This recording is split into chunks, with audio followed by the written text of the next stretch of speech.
হাসনাত বলতো না যে 7 সিস্টার সে আলাদা করে ফেলবে। হি ইজ রাইট, সে আসলে করতে পেরেছে। আমি সহ তাসনিম, যারা ডক্টর মৃত্যু, সামান্তা শারমিন, আমাদেরকে আলাদা করতে পেরেছে এনসিপি থেকে।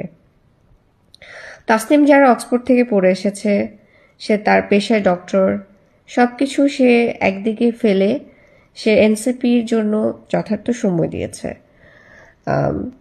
গণঅভ্যুত্থানে তার কন্ট্রিবিউশন নিয়ে নানান ধরনের প্রশ্ন ছিল, অনেক কারণে সে প্রশ্নবিদ্ধ হয়েছে। আমার সাথে তার যেমনই বোঝাপড়া ছিল, যা কিছুই ছিল, কিন্তু সব কিছুর ঊর্ধ্বে গিয়ে সে আজকে যে ব্রেভ একটা কাজ করেছে, সেটার জন্য আমি তাকে রেসপেক্ট করি, বাহবা জানাই এবং তার পক্ষে আমি অবস্থান রাখছি।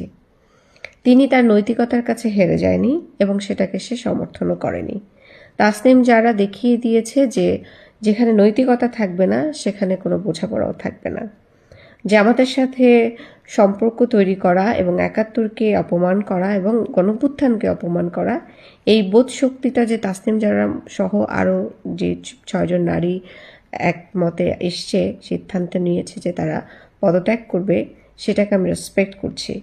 আমি অভ্যর্থনা জানাচ্ছি ঢাকা ৯ আসন থেকে তাসনিম যারা যে দাঁড়িয়েছে, আমি বলবো তার এই পদক্ষেপকে আপনারা সমর্থন করবেন এবং এই যে একজন নারী হয়ে একটা সাহসিকতার পরিচয় দিল, আমি চাই এইভাবে নারীরা যার যার অবস্থান থেকে তাদের সাহসিকতার পরিচয় দিক এবং যেটা হচ্ছে নৈতিক নয়, সেই নৈতিকতার সাথে কখনোই যাতে জোট না বাঁধে, কখনোই যাতে হ্যাঁর সাথে হ্যাঁ না মিলায়, তাদের নিজস্ব যে বক্তব্য, নিজের যে কথা, নিজের যে নীতি, সেটা যাতে কখনোই বিকিয়ে না দেয়, সেই জায়গায় যেন তারা সবসময় অটল থাকে, সেই দিকটাই আমি